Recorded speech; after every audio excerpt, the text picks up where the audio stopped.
Hey y'all, it's Bright.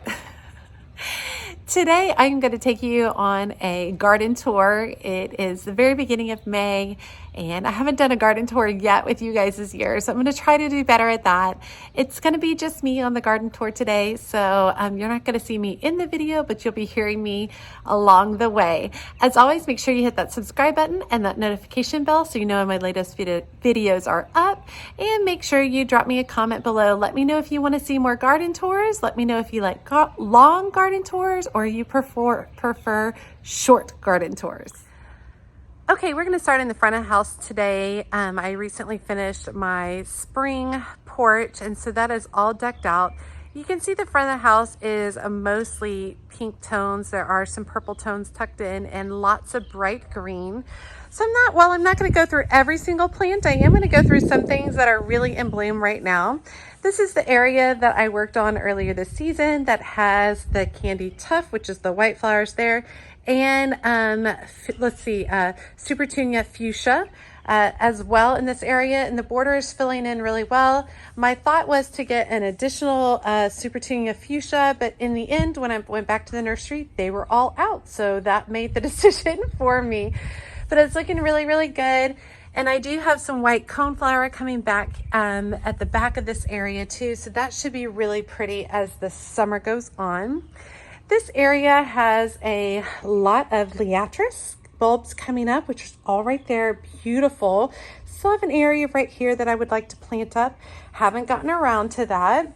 You may remember when I cut the sage down all the way to the base of the plant to let it grow back with fresh stems because it had gotten so woody. The stems weren't great. So now we have all fresh new stems. Everything's looking beautiful regarding that. This is a hydrangea that I recently planted this year, and it is a Proven Winters Little Quick Fire panicle hydrangea. So that's going to be really fun watching that fill in. I don't know if it bloomed this year, but I kind of hope it does. Back here, I have some Canterbury bells that are coming up and some oxeye daisies. They're kind of hard to see from this angle, but I also have Canterbury bells in a different area, so we'll look over that as we get closer. Now, the front of the bed is a mix of candy tuft, which is the white blooms all the way to the left, and a row of dianthus, hot pink, kind of dark pink dianthus mixed with bubblegum supertunias, and I love it. I think it's beautiful, especially with the bright green grass. It's just so contrasting. It looks really, really good, and I have people commenting on it all the time in my neighborhood. Very happy with that. I have a big, large hole right here in the center that I have not decided what to do with yet. I'm going to think on it a little bit and think about what I would like to put here. I'm thinking some type of salvia potentially, maybe some additional sedum. I'm not really sure, but I will be addressing that at some point in the next month or so. Now, all my boxwoods are super fluffy right now. They definitely need a trim, and so maybe in the next couple of weeks I'll get that taken care of. I do have a red spirea right back here that is getting ready to bloom, but probably in next month's garden tour I'll be able to show you what that looks like in full bloom.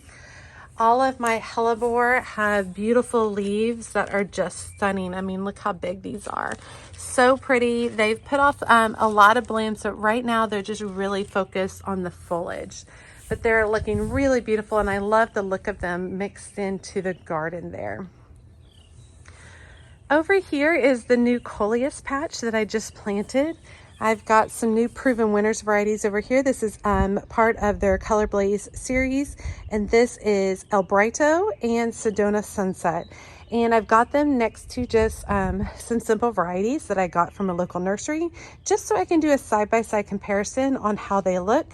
You can probably already tell the difference on the difference between the Proven Winners and the nursery varieties. Proven Winners are really, really taking off. The nursery varieties are doing great too, but they're just not performing at the same speed as the Proven Winners. These two larger plants in the back are my limelight hydrangeas, and they are coming back in full force. Absolutely gorgeous. It looks like I accidentally broke some branches right here. It's probably earlier when I was working in the garden. Let me pull those real quick. Now this front portion has actually recently had a massive change. I used to have a really big crepe myrtle right there that we recently took out just because I don't like it. So I took it out. It also had bark scale really bad. So it's time to let it go. You can see my profusion of violas and pansies all the way across the front, bleeding into dianthus over here. It is jam-packed with beautiful blooms, and they should give me about another month. They will peter out at the end of May, and then I'll replace them with some summer blooms that'll do really well in the heat. All of the daffodils have already bloomed out, and I'm just letting their leaves enjoy the sunshine, fill the bulbs with energy, and once they are browned out, I will go ahead and trim those back. Now, here's some of my Canterbury bells over here. These are a biennial, and I grew these from seed a year or so ago. This is their second year. Beautiful, unique blooms that look like little bells. They are absolutely stunning. They're great for cut flowers. I have a wide variety of colors over here, including white and purple, obviously, lavender, light pink, and a kind of a medium pink. So those are really fun, and I'm going to enjoy watching those fill in. I haven't decided if I'm actually going to grow Canterbury bells again because they were a biennial. I didn't like really how much space they were growing. They were taking up, and then they were so blah their first year. With the greenery and such. So I don't know if I'm going to be filling them back in. Check out the dianthus. It's just ridiculously gorgeous, y'all. Look at that. This dianthus is from Walmart, y'all. Just stunning. Absolutely beautiful. I do have several varieties of dahlias coming back over here. Dahlia, dahlia, dahlia, dahlia, which is always surprising. I leave my dahlias in the ground. Sometimes they come back, sometimes they don't. And so these varieties did come back. They are Palmaris and Mother's Special.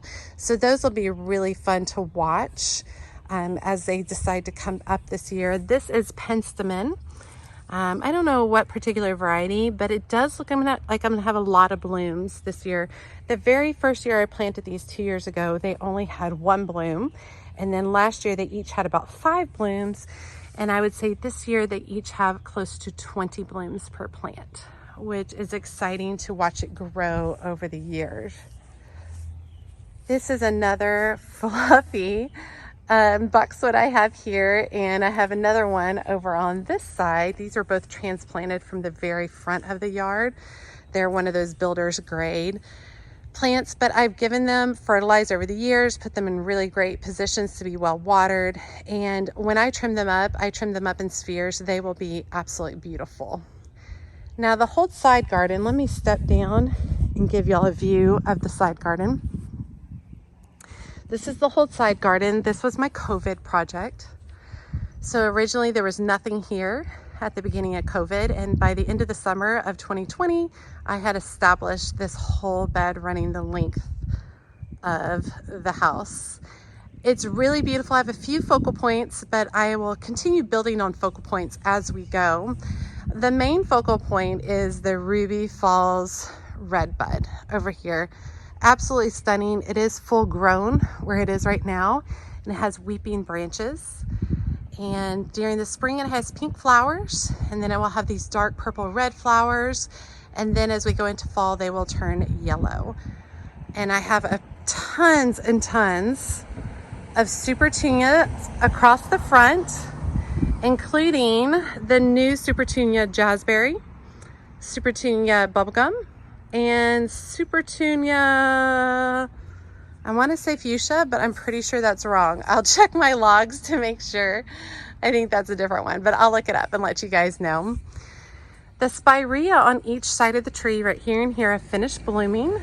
And so probably in the next couple of weeks, I'll be trimming those back really hard. That is something that's a little different from most people. I trim my spirea back really hard as soon as they're done blooming, and then allow them to spend the rest of the year growing back for new blooms.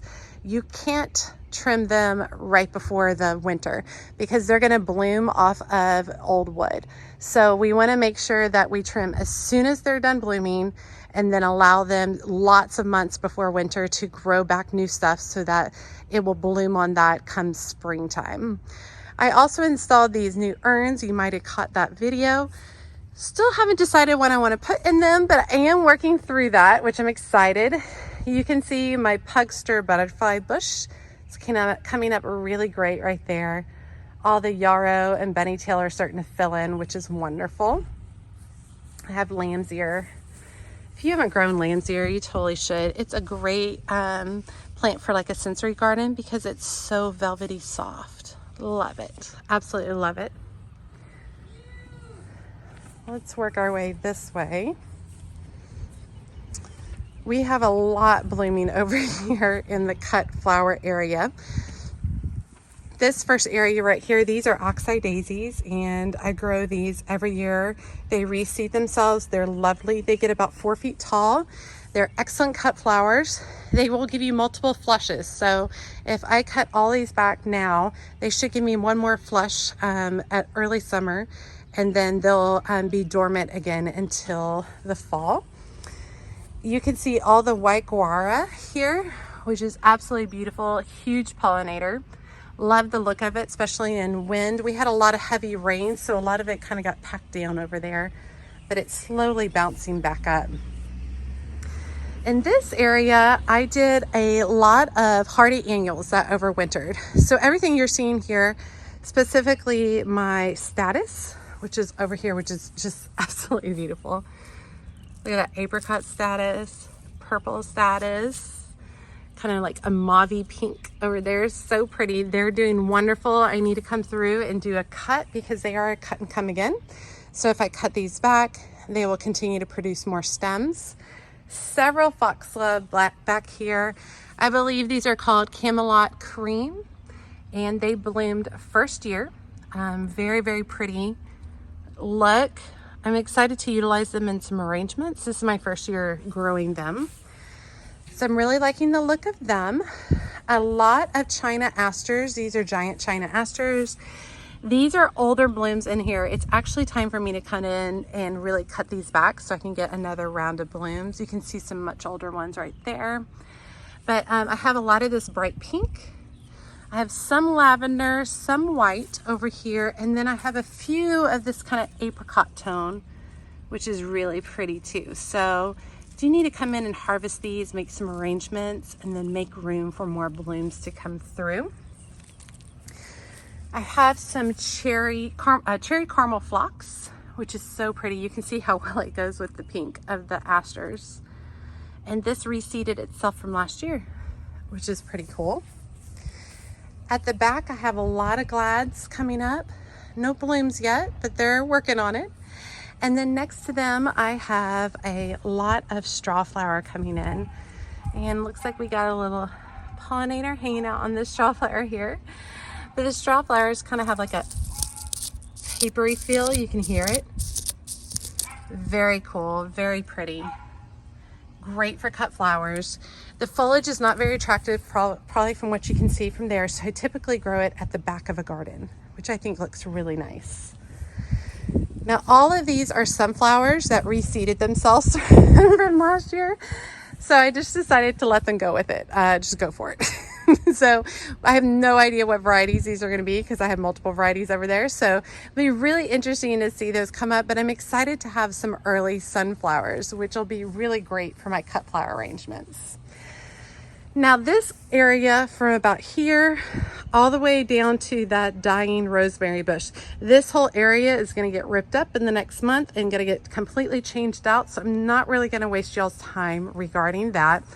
But on the other side of this dying rosemary bush are all of my yarrow. There's like 5 different varieties of yarrow in here, and I am really just hoping it keeps spreading, y'all. I want it to spread and fill in.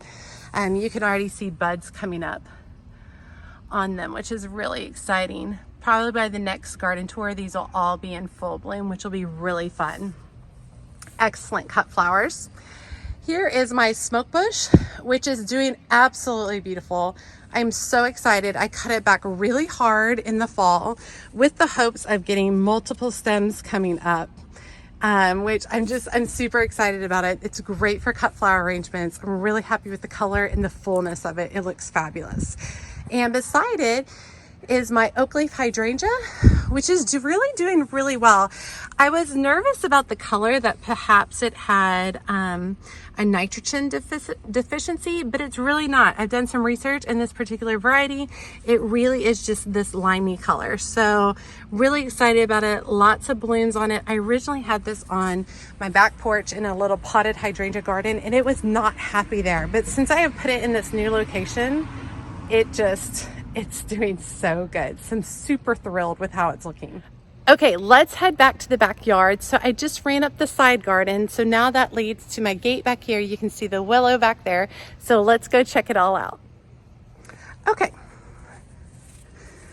So let's go see what we got going in the back. When you come into the back, the first focal point is, of course, the willow tree, which we have been treating it for borers. So hopefully we did a good job. We'll be all taken care of. You can also see the rock garden to this back right. This is an area where we've had some drainage issues, and it tends to remain really muddy. So we installed just some weed barrier and some rocks here. Eventually I would like to do something with it, but I'm not ready for that point. It gets a lot of shade, so I'm thinking potentially a potted shade garden, which I think would be really fun. I also have some ligustrums over here that I bought on clearance, and I like to use them for foliage. They need a good trim back. The first 3 are okay. These other 2 got hit pretty hard 2 years ago when we had the crazy cold weather, but they have come back from it, which I think is great. So let me pan over and just give y'all a slow view of the backyard. I've had a lot of viewers ask for more garden tours so they can get a better idea of where everything kind of falls in my backyard. Typically on my videos, I only work in small areas at a time. So they said it's been kind of hard to imagine how everything looks. So across the back, stone wall, retaining wall. I mean, I definitely live in like your typical suburb area. So lots of cookie cutter houses all up against each other. So I've got the 5 kind of like water feeding troughs across the back with the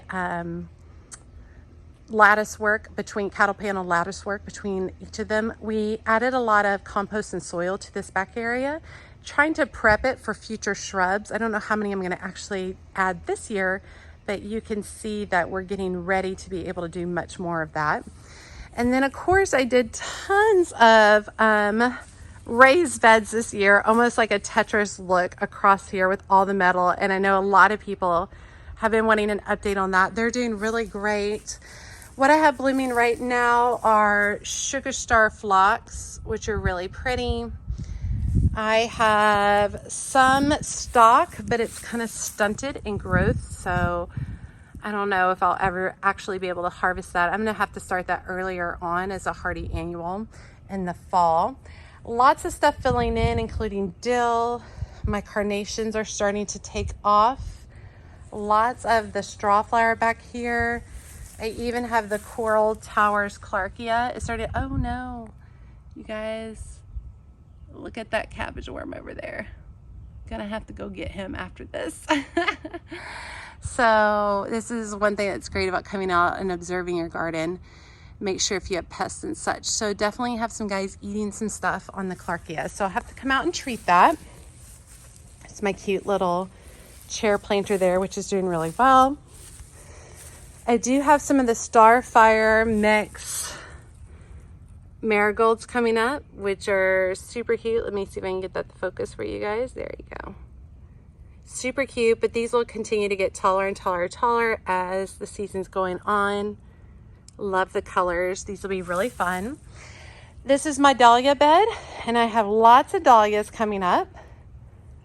Absolutely great. I think there's only about 5 tubers that haven't produced anything yet, but it's still early. I'll give it a good 4 to 6 weeks before I call it quits on those tubers. But you can still see, I mean, we still have some very beginning tubers just now peeking out of the soil. I had a hard time focusing. Just now peeking out of the soil. Okay, so let's check out this cut flower garden over here. It is filled with a wide variety of things that reseed themselves. And so over here, I've got tons of phlox coming up. Every single one of these is a bloom. Look at all that coming up. Absolutely beautiful. Gonna be super pretty. Tons of zinnia seedlings coming up. Zinnias are looking really, really good. I have some lily trees back here in the back that are coming up. These are called firecrackers. These are new to me this year. These are a bulb that should come back year after year that are a great cut flower. Look at the blooms. How pretty are those? Such a vivid, vibrant color. I do have a lot of Dara that is currently coming up and in bloom as well. These over here are all of my Bells of Ireland. They are hardy annuals that I overwintered. They are not cut and come again, so once you cut them, they're done, but they do just keep growing and growing. I've already used them in some arrangements, but you can see, look at the length. These are the blooms down here, and look, all the way up the side. You can actually trim off this green foliage to expose more of the blooms. Back here is all Scabiosa that overwintered, including Snow Maiden and King Fire, or Fire King. Back here is a Jump for Joy rose that's not super happy. So I actually think I'm about to dig that guy up, move it to a pot. Because when I compare it to another rose that I have on another garden, I'll show you, it's not really producing much foliage. It's producing flowers, but not much foliage. So I think I'm gonna move it and try it somewhere else and see if I can do better with it. This area right here is empty. It's about to get filled in with a lot of new seedlings that I'll be showing you all. Now, all of this red leaf that you're seeing here is all amaranthus that's coming back. You can see a little bit of a bloom back down in there. The larger green leafy ones are the Tong Ho chrysanthemums that I planted in a recent video. I thought this was a Dara, but I don't know, you guys. I might have just let a big giant weed grow in my yard. What do y'all think? I mean, it looks like it's about to bloom. I thought the leaves looked similar to Dara, but I'm thinking no. So I might have just let a weed grow 4 feet in my yard. What do y'all think? What does that look like? You know, here's the Dara over here. Let me show you the Dara. Here's the Dara. It does look different when I look at it. I don't know. I'll give it another week. And if I can't identify what it is, I might pull it just because I don't want it spreading its seeds. That might just be one big giant weed. Cool, Amanda. Anyway, I'll keep an eye out on that. I have not worked on the wall garden. It is on my radar for next weekend. So I'm hoping to get that knocked out and taken care of. Then panning over this direction, I do have the greenhouse still up. It doesn't ever close anymore because I let a lot of airflow through. I have a lot of seedlings that are going to my friend Kristen. I've got some other things that need to be planted up in the garden that I just haven't gotten around to. But those will be some projects coming up super soon. I do have my rose over here. This is the Queen of Elegance rose. It has been blooming. Beautiful, beautiful blooms. Only a few at a time. I don't know how super happy this is right here, but we will keep on it, paying attention. I do have another one over on the other side that you can see. That's the America Climbing Rose, and I think it's much happier in its position than this Queen of Elegance is on over here. Now, as always, y'all, my porch is a working space. You can see the baseball tee, and in fact, behind me, you can see my boys' baseball net.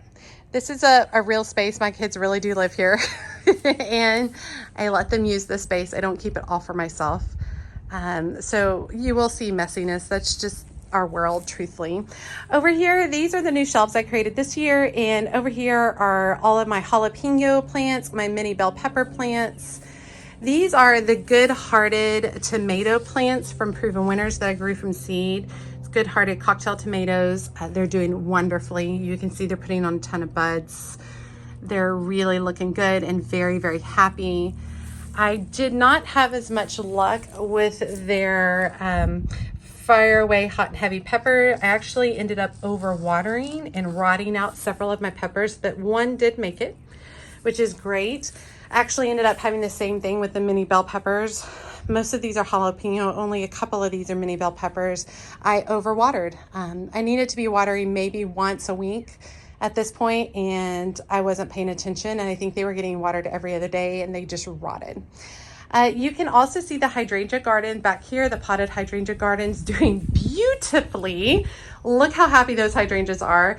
And you can see all the impatiens that I planted are starting to really take off. I mean, look how much they're filling in the space. This is just going to be a riot of color over here. So pretty. I love the impatiens mixed with the hydrangeas. And in fact, you can actually see a hydrangea bud starting to bud up. And remember, these are kind of like mystery hydrangeas that I bought on clearance. So I don't really know a lot about them. I'm not messing with them or pruning them this year. I'm just seeing what they do, how they like the space. So far, the leaves are really happy. I do have my Cherokee tomatoes back here, which are very happy. It's definitely time to start stringing them up. So basically, I'll attach a string that goes straight up. There'll be 3 separate strings, go straight up all the way to the ceiling, and the potato vines will wrap around them, as this Cherokee purple tomato is a indeterminate. So I'll just wrap the vines around the stem as they grow, but they're very happy in their current location. Let me pan over this way. Here's all the chaos. So for every pretty project y'all see, there's an area that's totally trashed and messed up. This is my, let's see, Besto Pesto from Proven Winners. It's doing glorious. I think it needs to be watered more often, so I'm going to set it up for a drip, but it has been very happy. I had a lot of luck with that. These are my buried treasure white strawberries over here from Proven Winners that I grew from seed, and you can see that they're sending off some shoots, which is super exciting as well. I'm very happy with that. This whole area is looking really pretty. I've really enjoyed these like front shelves that I've created for my potted areas. You see petunias going crazy. I've got, this is a Sarah Bernhardt peony that I planted. It won't bloom this year, but got it started for only $7, which I'll wait a year if that sucks and save me that much money. These areas are looking really great. Here's the America Climber. Really like the look of these blooms, like a really vivid kind of pinkish coral. This guy is tripled in size, and so I've started attaching it to the trellis here. I've used these little clips from the Dollar Tree, which hold your stems in place without damaging. So I think these are fabulous. So that's looking really, really nice. I think once in a couple of years, this will be filled up all the way over, and I would love it to train it to go that direction, which I think will be really pretty. It can send off climbers up to 15 to 20 feet. So that'll be pretty fun to come mess around with that. Now this is another area, still work in progress. You can see my Tetris new raised beds. This is a raised bed over there that eventually in the fall, it's going to be cleaned out and moved over this direction to my new shade garden over there. But I haven't gotten that far yet. Over here, we have several potted plants. These are the seed potatoes that I showed you guys. Looks like we have a little bit of damage over here, so I need to keep an eye on that for any critters who are starting to destroy it. I actually had it was blooming over here. The potato is blooming. I clip off my flowers whenever my potato starts to bloom because I want it to put energy down into its root system, which is actually the actual potatoes. But those are looking really good, and they've been filled up as far as they can. So now it's just letting the foliage grow and letting the tuber potatoes down low grow. One of my spring baskets, still doing okay. I might take it apart in a month or so and fill it for summer. These are all the Tiger Layetta violas that I grew from seed. And these are brushstroke violas that I grew from seed. Absolutely beautiful. I'm totally gonna do it again next year. It was really great to have so many spring blooms that I didn't have to buy. I was just able to fill them in for a mere $5. I was able to get like 60 plants. So here's all my ranunculus. Still haven't gotten any blooms on them, you guys. And we're starting to get to hot weather. I don't know. I don't know if I'm not going to get anything this year. I don't know if I need to limp them along and then maybe cover them for the winter. I'm not sure. Let me know y'all's thoughts on this for the ranunculus. I'm a little disappointed that I don't have any kind of blooms at all. I mean, I don't even have anything coming up on any of these. So I'll be really interested to hear what your thoughts are regarding that. These are a couple of baskets that are going to be taken apart. You can see I had some alliums in there that were doing really well. I'll be taking those blooms out and drying them, using them for some arrangements. I'm going to be redoing those 2 pots pretty soon. I do have Lisianthus over here that I overwintered. And it wasn't doing anything for late, it hadn't done anything for a long time, and then all of a sudden we do have some growth starting to come up on these guys. So that is exciting. As the weather gets warmer, they should start really taking off. So I have Lisianthus here and here. This is my Snapdragon bed over here, which I think is filling in really nicely. I have a lot of Snapdragon seedlings that actually still need to go in that'll fill in this portion and this side right here. Starting to get some blooms out of them. I believe this is the Potomac Yellow right here, Snapdragon. Let me see if I can get it. Yeah, there you go. Potomac Yellow Snapdragon. Really pretty. I've been cutting back some of these weaker blooms right here, just cutting them back all the way to the ground. And whenever I have a weak stem or bloom coming up, I don't want the plant to waste a lot of energy in that. So I'll cut it, and then the plant knows to send off another bloom at that point. Let me pan over here to another portion of the cut flower garden. Have a lot of dark purple bachelor's buttons that are just doing beautiful. Very pretty blooms. Let's see if I can get it to focus for you guys. Sorry about that. Looking really good. These guys will reseed themselves. I do have some early phlox down here. I don't know the exact variety. It's been a lot of years, but each of these little areas right here are all blooms about to come up. So those are great. Definitely some Nigella coming up here too, which that's exciting. I have a couple of varieties of sedum in this area coming up right here. And then I have, down here I have a Proven Winners sedum that once the Sweet William and stuff stop blooming, I should get more. This is your Rock and Grow Coral Jade. It's about 16 to 18 inches tall. It's starting to come up as well. Lemon Balm is happy as can be. I use it all the time for cut flowers. Absolutely love it. Check out this Lucky in Love rose back here, y'all. It is just so happy, beautiful foliage. So you can see why I'm concerned that the Jump for Joy one, the peach one in the other bed, is so unhappy. So this is just so beautifully gorgeous and happy with such, fresh, healthy foliage that I'm thinking the other one I just need to dig up and do something different, because obviously what I'm doing right now is not working. So we'll look into that. Look at all of the Sweet William just going bonkers over here. Absolutely gorgeous, beautiful. And then I do have a lot of Amaranthus and Celosia that are starting to come up that were reseeded from last year that are starting to come up in this bed over here. Now that I've worked my way to the corner, this is where the new shade garden is going to go, currently under construction though. But let me turn and give you a view from this side of the yard. This is my Brandywine maple, I believe. I think that's what it's called. Absolutely beautiful back here. Have a lot of stuff going in all the raised beds. Everything's looking beautiful. I love walking out here. The grass is so soft. It feels so good. Let's go back here so we can check out what I have going back here. So I do have a snowball Japanese viburnum back here that was a root plant, and it's doing lovely. It's very happy. It's getting water. It's doing great. So I have all the confidence in the world that it's going to make it through all the hot weather. Over here, I do have some delphinium coming up, and of course my purple trailing lantana that's on all of the front of these pots. So the idea is that it will spill over. Should do really great. Have a lot of cucumbers you can see coming up. I have more cucumbers in this area. I mean, look at the size of these leaves. so good. Looks like this guy is ready for a clip to kind of start training it up on the trellis. There's my clematis roots coming up. They're not spectacular, but maybe next year.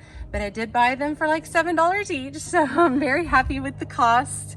And I have no problem waiting for next year regarding that. Finish going along the side here. You can see my cranberry beans are really starting to put off a lot. Look at all the sweet little blooms over here. So cute. So those will be really beautiful as they grow up and over the trellis there. I also have the Dr. Rupel's clematis, which actually created a bloom like really down low, but obviously it's super small still, and we'll be keeping an eye on it. And I actually had some some dahlias come back from last year, which is always surprising. So I'm just gonna let that do its thing. These are my St. John's wort hypericum berries. Both doing great after their refresh. It was a hard trim back, and then fertilizing them really well. You can see the beautiful flowers that they put off, and then they start to form their little berries. You can see the little berries tucked in there, which will be super pretty. So over here I have a lot of parsley that overwintered and is coming back. In fact, it was trying to bolt. And actually you can see it trying to bolt right there. So whenever it's trying to bolt, I just come in and I just use my finger and I break that off so that it lasts longer. Have another dahlia coming back full force back here. I'm not even sure what variety it is. It's very happy coming back. And of course my trailing purple lantana. And then is this last one. I don't really mess with this guy very often. This Proven Winners Pink Diamond Dicentra is going to get moved to the shade garden once it's all done. I think this guy back here, it's not this tag. I think it is Astrantia, but I could be wrong. So I'm going to keep an eye on that. I had planted some of that back here. And then of course, another one of my purple trailing lantanas. So let me back up so you can see a view of the backyard from this direction, and back over by the willow tree. Super pretty. Everything's really starting to come into bloom. I walk out here multiple times a day, even if I'm not doing gardening work that day. Typically my gardening work is reserved for weekends, and I'll do like 4 to 6 projects every weekend. But during the day, in between work sessions and picking up kids and daily life, I walk out here all the time. Absolutely love it. It brings me so much joy. Okay, I hope you guys enjoyed today's May garden tour. I always wonder if I'm rambling too much or how much detail y'all really want to know. Some people want a lot of detail, some people don't. I don't know. Anyway, you guys give me some feedback on what you would like to see in the garden tours. If you'd like to see everything, if you'd prefer that I focus in just one particular area and get more detailed, let me know what you think. I'm going to try to do more garden tours because I've had a lot of requests for them. And like I said, a lot of people have a hard time visualizing where everything is kind of laid out between my front, side, and backyard. So hopefully this helped out a little bit. As always, she's a mad gardener or decorator or anything else that she wants to be. Thanks, y'all.